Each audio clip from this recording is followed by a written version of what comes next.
Good evening. Thank you for joining us on another edition of The Big Story. My name is Michelle Ngele Odhiambo. Now, tonight they say the wheels of justice turn slow but grind really fine. Well, not every person seeking justice subscribes to that school of thought. It has been 2 months now since a former Garissa County Executive Idriss Mukhtar was shot in an apparent assassination attempt in Nairobi. Days after the shooting, the prime suspect, David Moi, died in a police cell in what police and pathologists say was a case of suicide moments after he confessed to the police that he had been paid to kill Mukhtar. Moi's wife, who had also been arrested by the police, also went missing. She has never been traced to date. The case has progressed at a snail pace, even since then, with several people, including the governor of Garissa, Ali Korane, being quizzed by detectives but later released. Only 2 suspects are in police custody in connection to the attempted assassination. The two, Mohammed Aden and Juliet Njoki, are back in court today for the bail hearing. The bail ruling is set to be delivered on Friday this week. But the attempted assassination of Idriss Mukhtar happened 15 days before Sharon Otieno was brutally murdered in Homa Bay, and exactly 1 month before Monica Kimani was killed in Nairobi. But the progress or the speed at which the attempted murder case is moving has left a bad taste. The attention attached to the case has also raised eyebrows. So on The Big Story tonight, we review the wheels of justice on the Idriss Mukhtar case. Now on the show, I will be speaking to attorney for the accused, Dunstan Otari is the attorney for the accused in the case of Idriss Mukhtar. I shall also be speaking to lawyer Kefa Jijo here in studio. But before I engage them, let me, as always, bring in our lead reporter, Sophia Wanuna, with the latest. Sophia, good evening.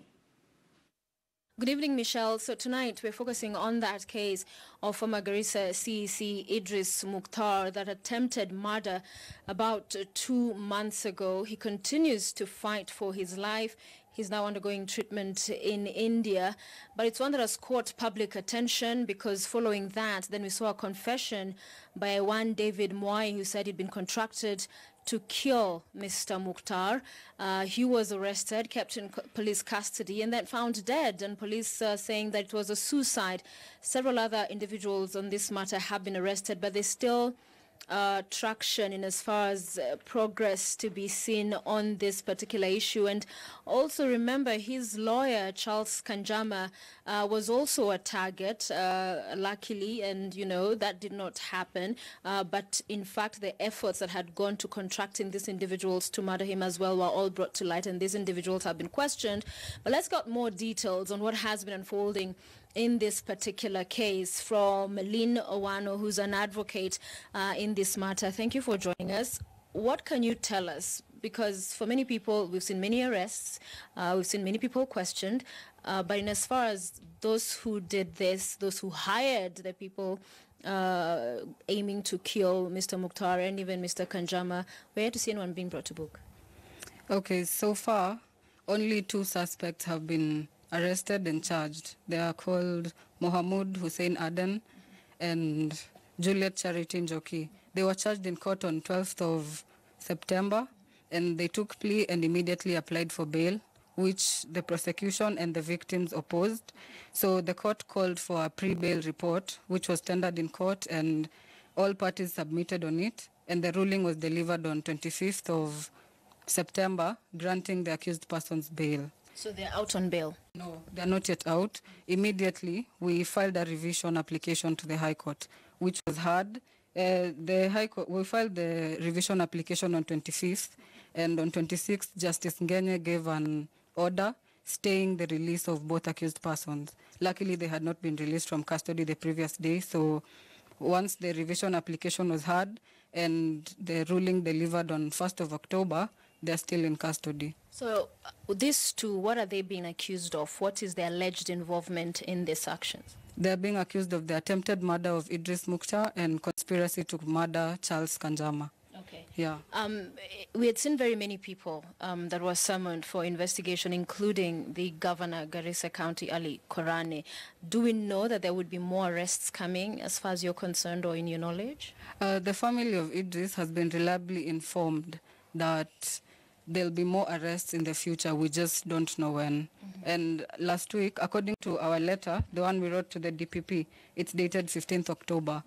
The family was aware that the file had been forwarded to the DPP by the DCI, and arrests were supposed to be made on Friday. In fact, Governor Korane had been summoned to the DCI on Friday, but no arrests have been made so far. Yeah. And are you satisfied with the manner in which this has been handled by the DCI, by the DPP, in light of other matters we've seen being canvassed, the murder of Monica, the murder of Sharon? This is an attempted murder, but equally the motive was to kill. So are you satisfied as council in how these institutions are handling the matter? We were not satisfied at all. What's the issue? We applaud the DCI for carrying out investigations, but it's been really slow. And so far, only 2 suspects have been charged. The financiers of the crimes, they're still at large. And they're still trying to reach out to the family of Idriss to try and negotiate an out-of-court settlement, which we are not party to. Yeah, so we're not satisfied with how the... So who has reached out to the family? I think Mr. Mukhtar will be better placed to speak to that. All right, before I bring him on, there's concern that the reason this, Kanjama, who you work with, and Mr. Mukhtar were targeted is because they were going to pursue the academic qualification question of Governor Korane. Is that the case? Is that what you believe? That is actually true. We were in the process of drafting a constitutional petition to challenge the qualifications of Governor Korane because we found out through Idriss that the MBA certificate that he used to submit his nomination papers to IEBC was fake. It was even denied by the University of Nairobi. Yes. So you believe that was the motivator? That was the motive. Is that a matter still you're pursuing to be able to challenge those academic qualifications? Once the investigations are complete, the family will decide whether or not we shall pursue it. But it's still alive, and we have instructions from our client, and we intend to carry them out. Yeah. There also are reports around an independent prosecutor being put in place to handle this matter because there have been allegations on perhaps slowness in some of these offices. Is that something you'd welcome? And aside from the prosecutors that have... Yes. Yeah, we would welcome that. So that an independent party comes in and takes over. Because so far, the process has been really slow. Yeah. Yeah. And you don't understand why? We don't understand why. Because we know the investigators were in Garissa last week, and we still haven't been updated on what they got from Garissa. So we don't understand why the process is so slow. We're not getting any updates. Yeah, we're just in the dark. We're just depending on rumors sometimes. Okay. Yeah. Thank you very much. Lino Wano is an advocate working with Charles Kanjama, speaking with us there. And of course, they wish this matter would see expediency and perhaps more voices from the ODPP, from the DCI as well, in as far as information is concerned. But let's speak to the father of Idriss Mukhtar, who joins me now. Thank you for making time for us. I cannot begin to imagine how difficult this has been for you. Let's begin with how is he doing? Yeah, he is now in India. We have evacuated him in India on 10th of this month. He is still unconscious. He's in coma. And there's nothing we can say much about his condition. So we'll see. Doctors are a bit hopeful that he may recover. But the bad news is that some of them were saying even if he recovers, he can have some disability which could be permanent. In your view, there have been various accounts of why people would want to kill him. What do you think? This man was naturally somebody who questions all those corruption cases. He has been working in the government, the earlier government of Nadif. He has been a finance officer. So he was somebody who knows all those procedures that were going. So when Korane came in, they disagreed on a few issues on these corruption issues and how things are being run. And he was also campaigning for Korane initially. Then this issue of certificates came in. He learned that Korane has ascended to the power with fake certificates. So as the lawyer said, he decided to investigate that. And I think two days before he was shot, they were to file a case to accuse the governor on fake certificates. Yeah. That was the primary motive of this shooting. Talk to me about what you've seen happen so far, the investigations, the people who have been arrested, those who have been brought into question but released. Are you satisfied? Do you think the DCI, DPP are taking and handling this matter seriously? There's no satisfaction here because the investigation started very well. Within 7 days, officers from Milimani police station and from the Nairobi area, 2 officers called Fatuma and Kamwende did a very noble and beautiful job. 7 suspects were arrested, including the governor, who was interested in this case. But all of a sudden, the DCI headquarters took over the case, and these people were told to just rest. Then it has gone there. Then from there, the whole thing became sluggish. We've been following up. We have gone to the DCI twice, myself and some relatives, and he assured us a good work will be done. And I believe he tried, but nothing is now going on. And we suspect, the way I said in the morning, the DPP is our brother. He's a Somali brother of us who has gone to that level of, and he started the offices very well. Most of the Kenyans trust him as somebody who cannot be, lured to any diversion from his work. But of late, there is ties between the family ties are very strong. If I say, for example, his father, who has been a long-serving professional administration in Kanu, Korade was also a professional administrator at that time. During the campaign, they were campaigning together. So there's a very strong tie among the 2 families. And Korade is an interested, suspect here. So we are suspecting the much this man was strong and doing his work, the DPP, there could be some influences from his father and his relatives that is derailing this investigation. That's what we suspect. Yeah. And that is why we are talking loud and say now, because there are cases which are similar to this one, like Obado, Sharon case, there is this Monica case, which were all cracked. Why not this, the only one from Northeastern Province? Yeah. Traditionally, we were not killing ourselves like this on political association. We used to fight over the wells for water, over green pasture. This is a new case. Yeah. So we were expecting it to go very fast and be concluded, but we are not seeing that. So the DPP has said that there is no connection, that he's not being influenced or his decisions. So if you were to appoint an independent prosecutor, as we understand may be a likelihood, someone not from his office, would that, for you, give confidence on how this matter would be canvassed? I have been meeting with these investigators. Last time we met in Garissa 1 week ago, and I was even shown the evidence they have. The evidence they have is enough. Those fake certificates are there in the file. 2013 and 2017, both of them, the fake certificates the governor used are there. They have shown me a very big file, which is containing all those forensic, investigations that they have done.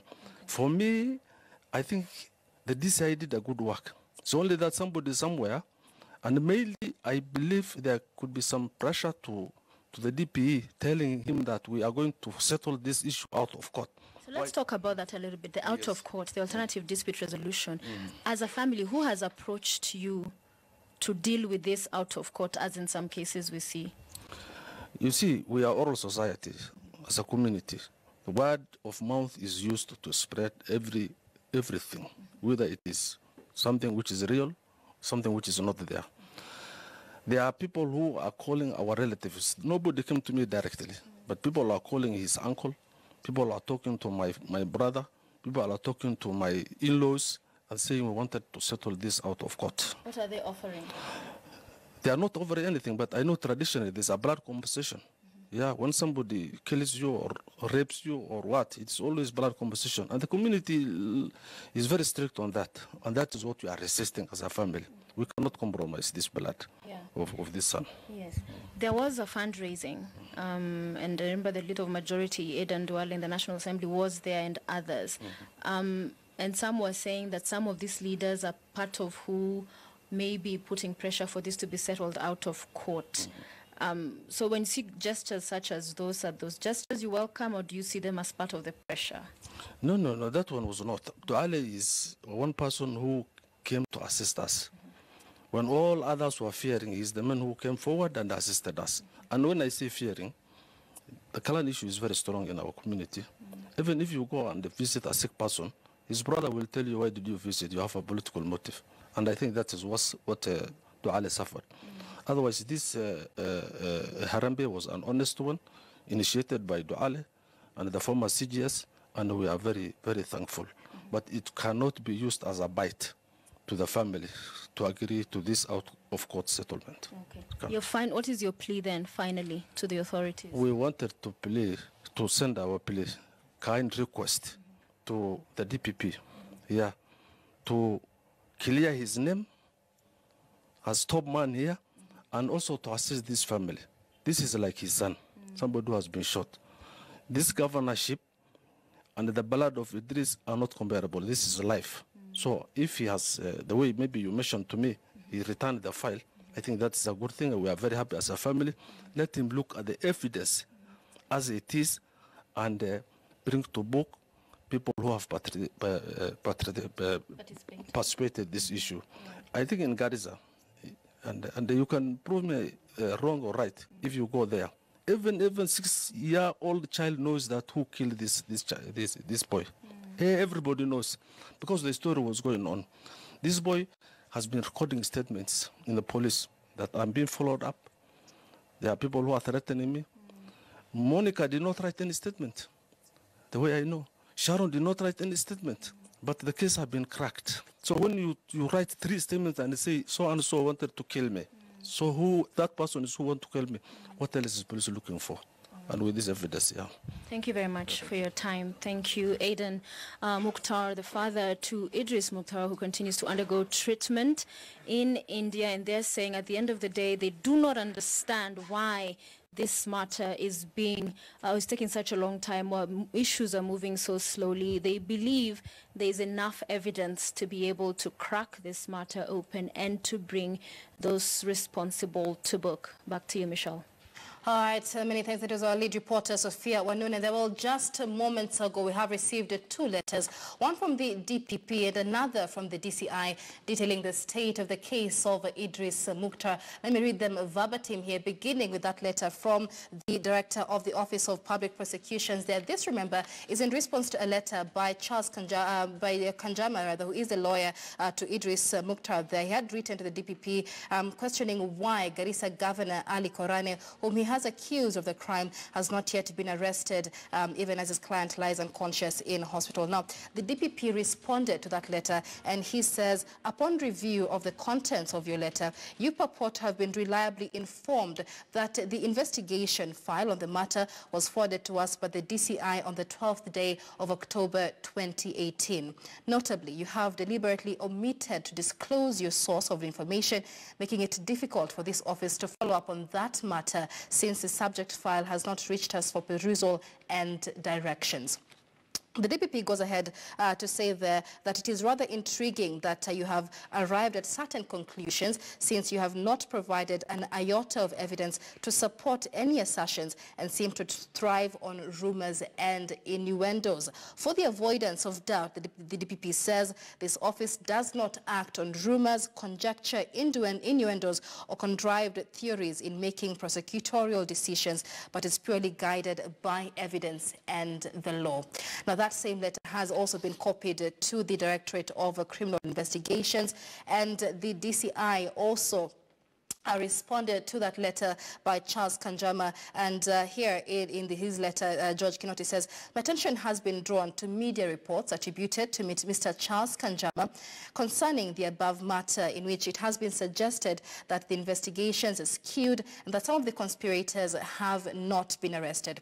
I wish to confirm the investigations into the matter are still ongoing. We have so far 2 persons in custody, namely Mohammed Hussein Aden and Juliet Charity Charity Njoki, who have been charged. I also wish to assure the victim's family and the advocate concerned that our investigations are focused and are not meant to assist any party to achieve any collateral purpose.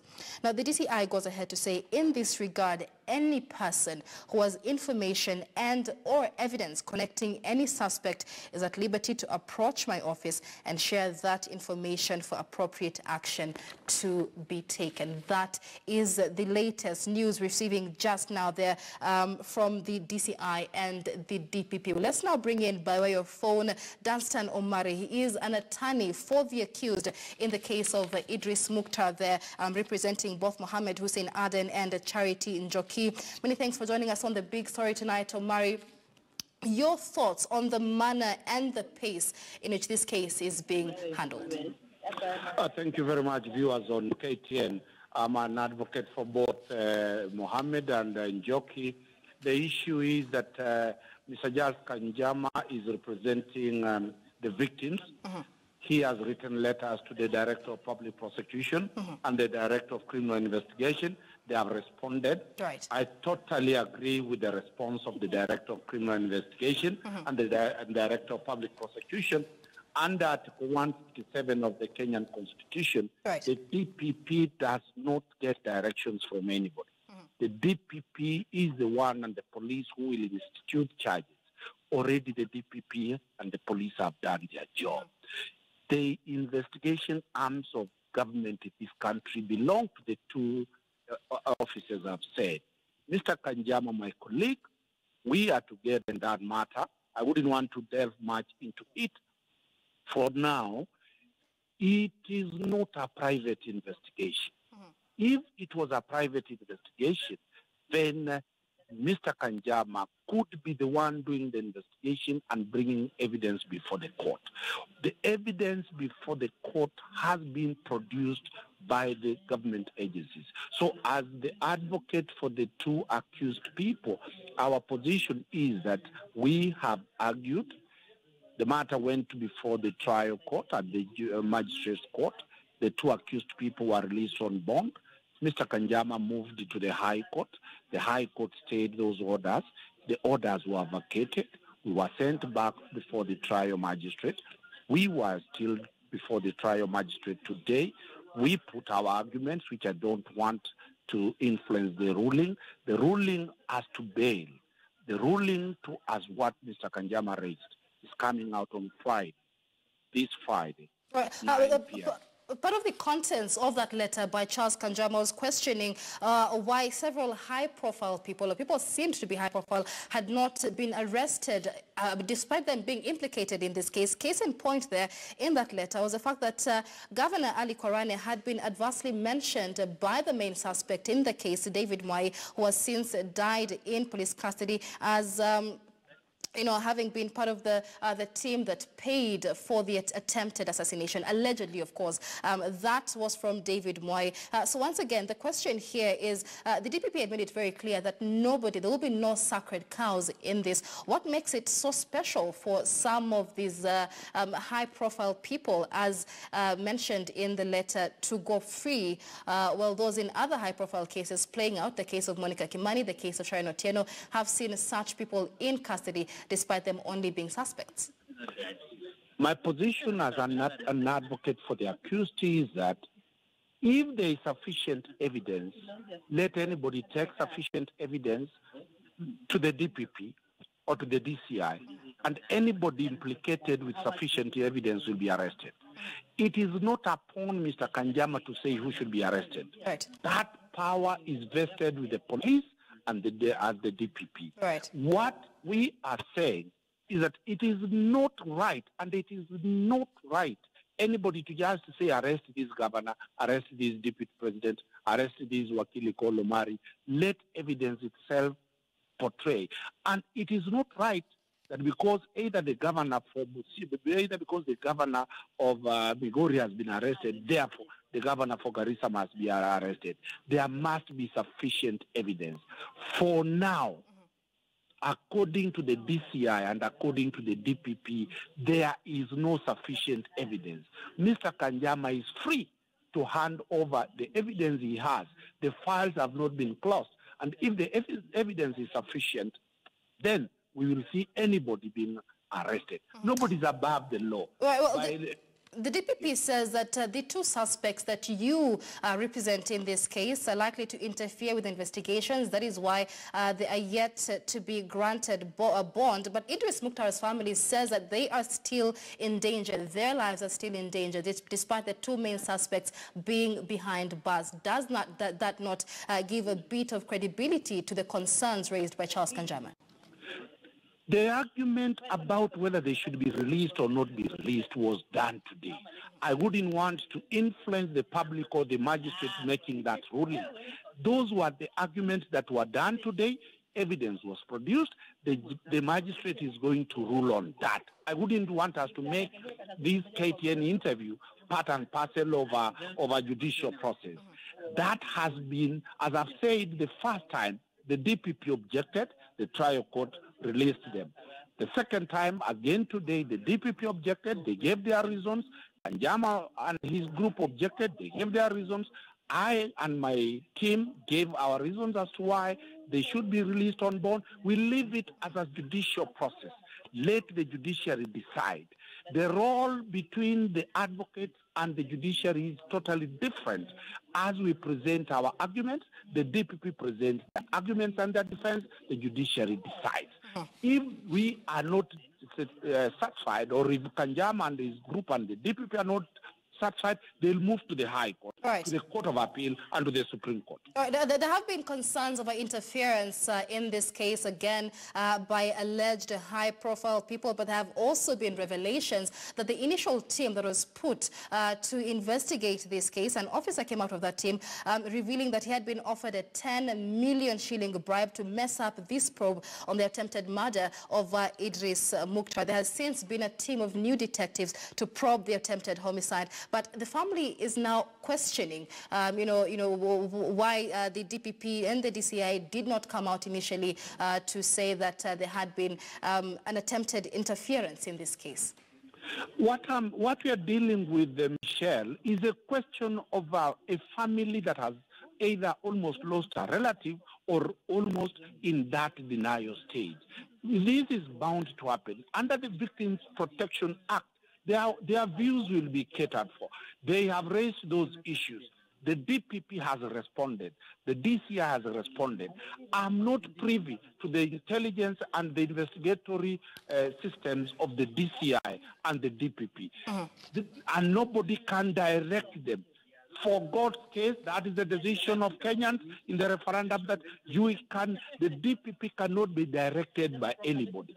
If Mr. Kanjama feels that the DPP is failing to arrest people, there is under Section 88 of the Criminal Procedure Code for him to start a private investigation. The law allows him for that. If he feels government is not active, let him use the private prosecution. So the law does not block him totally from getting what he thinks it should, but it cannot be that somebody decides who should be arrested and who should not be arrested. All right, many thanks. That is Dunstan Omari is the attorney for the two accused in the case of Idriss Mukhtar. So far, they're responding to the response by the DPP and the DCI to a letter there by lawyer Charles Kanjama. In his letter, Charles Kanjama asked the DCI why several high-profile people, including Garissa Governor Ali Kwarane, had not been arrested, yet they had been implicated in the same charges. Well, the DPP has responded to that letter, and among what he says there is he said that furthermore to your interest in the matter, you provided a letter to the DCI, which document has since been confirmed to be false. So the DPP there terming as false the contents of the letter by lawyer Charles Kanjama, even as the family raises questions and concerns over a possible plot to cover up the investigations on this case. We'll continue with this conversation.